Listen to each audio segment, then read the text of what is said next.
morning, thanks for taking the time to watch my short film. This is just another walk in the Ochils. Today we're heading up to Colsnaur, which is just up behind me. I'm not holding my breath for the weather holding out, but if it does, I'm going to crack on a bit further. Hopefully show you another couple of the hills, where to get on them, where to get back off safely. Again, just like in the previous films, these short films that are just aimed at people new at the hills, just everything's safe, just get out for a nice walk, clear your head, it's all about well-being. I've just took the Land Rover track up from Menstrie, same as in my last track. I'm on the east side of Menstrie Glen and then coming up here, so I'm going to try and keep the talking down, just make as much ground as I can before the weather turns, so stay with us.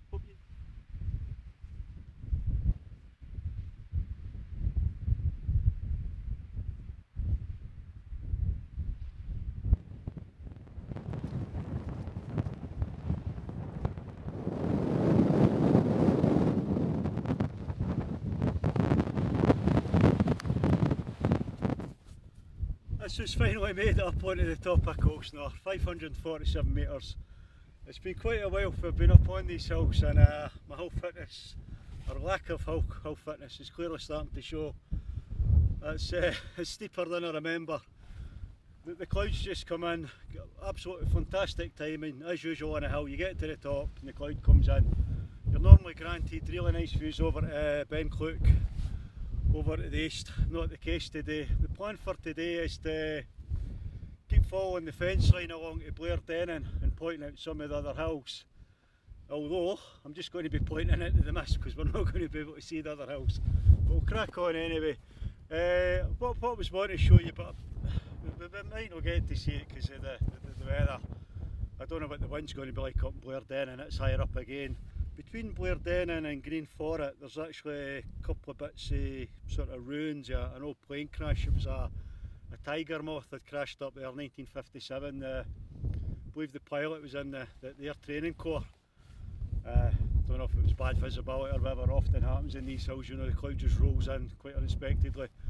And the pilot was killed, so I was wanting to show you the memorial as well. So anyway, I'm going to stop gabbing on. This wee shelter up here, I don't know if this was dug out for the shepherds or if they were going to sort of try and take samples for silver mining or copper mining in their area, but it really is a fantastic wee spot because predominantly the weather up in these hills, it always rolls in from west, south-west. This is perfect. If however you get caught in a cold snap and it's east-north-east, it's a completely different story. It's probably about as much use as an ashtray and a motorbike. So that's enough gabbing on, time to keep walking.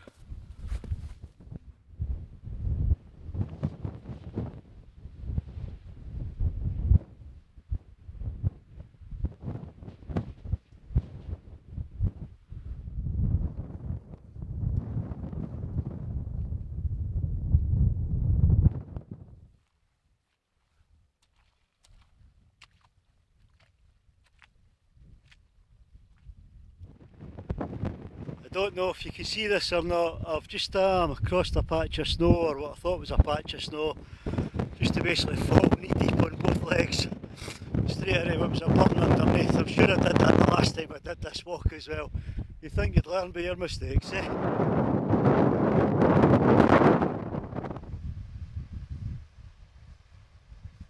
Stop for a little break down in at the burn area. It's quite sheltered here, just taking in some water. I realised that I haven't had much to drink this morning on the way up. It's always important to keep hydrating, even in the cold weather. You're constantly working, you're constantly dehydrating, you're constantly perspiring all the time, your body's working, you need to get that water into you. I've stopped down here just to take a break because we're on the part that's going to be the last sort of push up onto Blairdennon. And it's not the biggest hill here, it's 631 metres. I think it's 9th or 10th highest on the Ochils, so it's up there with the big ones. I just find it quite a steep climb up here. We've always found it hard going for this part, so it's always nice to stop for a wee break before you push on. Again, we've had a really mild winter. There's been a lot of rain up here, a lot of the snow's melted. Very boggy coming across. Normally at this time of year the ground's really frozen, so it actually makes for quite a pleasant walk. I'm going to try and splice in a couple of photographs for other walks I've done in the area when the snow was up across the fences and things like that, just to give a bit of comparison to what it can be like. So anyway, time to crack on.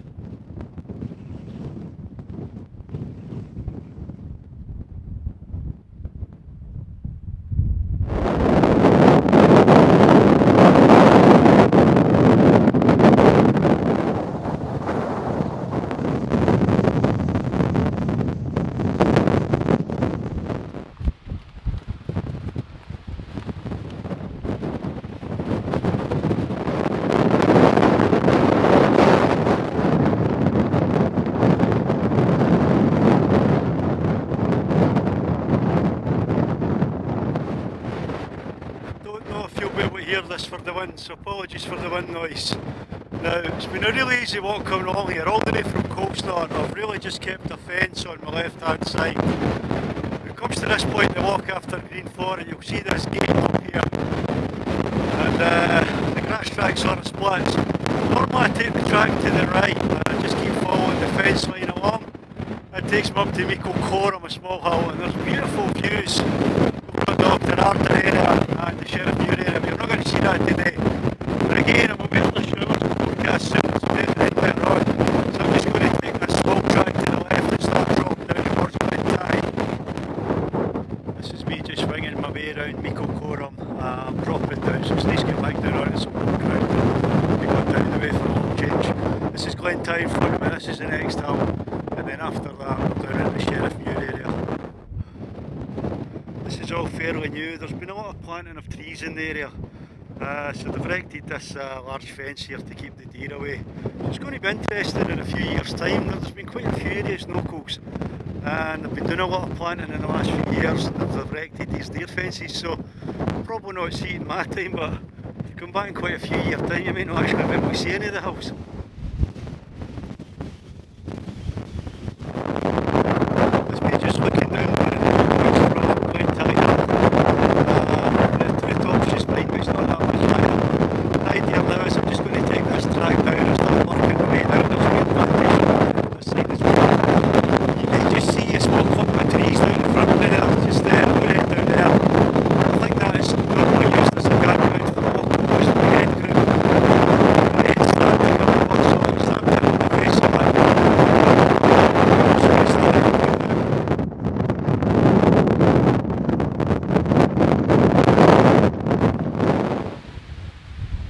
Finally dropped down off of Glen. The height on that's, I think it's 481 metres.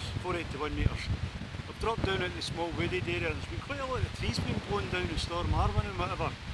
I was actually planning doing a couple of short videos in here on my stove and things like that, but I'm just going to leave it for another day. You can see the weather starting to deteriorate a little bit.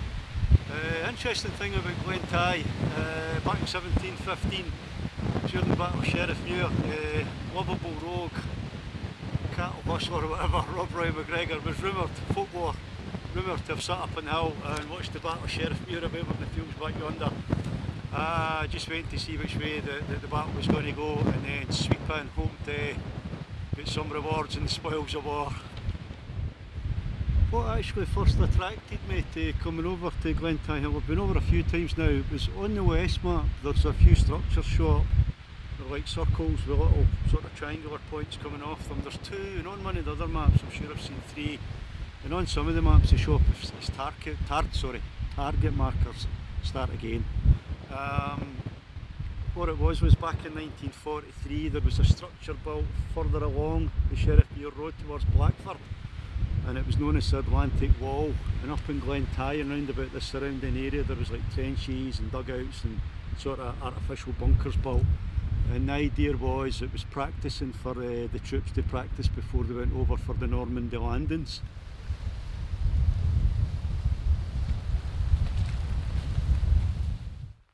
I forgot to mention, when coming out of the wooded area onto the Sheriff Muir area, normally turn left and head towards the White Building, which used to be known as the Sheriff Muir Inn. I think it's now just a residential place. Following the road round a little bit, there's a turn off to the right if you're interested, if you actually fancy a detour. You go along there a bit, and there's a large sort of memorial piece for the Battle of Sheriff Muir. And behind that in the wooded area there's also sort of caged off little part. It's known as the Gathering Stones, and I think it was put there to commemorate, it was a meeting place for where the clan chiefs used to meet up. I've just come down further down, again just taking the roads if you're going to Demaya, and there's a metal bridge. I've come across the metal bridge. I'll put a small clip in there just to show you. Now, the saying, what goes up must come down, yeah, it's true. Unfortunately, hill walker, it seems to be the opposite. I've just come down off all these hills and walked on some nice flat road, and I've been looking at what's in front of me, and it's all uphill now. It's all Land Rover track. We come down this way in my last video, so this is me just sort of doing it in reverse, and I'm going to make my way up between Big Hunt Hill and it'll be Loss Hill and make my way back to Menstrie.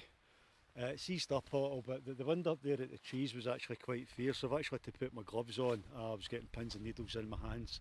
Didn't even bother making a brew. I just had some water and a small snack. Decided to crack on before the rain comes. Speaking of which, better get moving.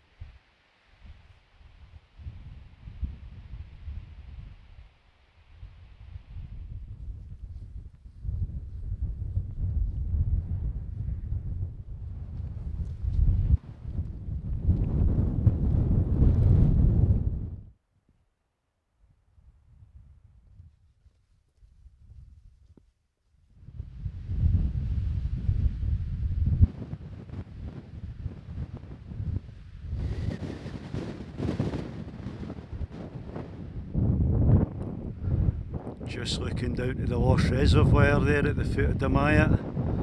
Nice to see the water in it. Been quite full this time. Again, just walked on the track on the other side of the Glen. In my last video, and I mentioned there'd been no water in it one of the summers.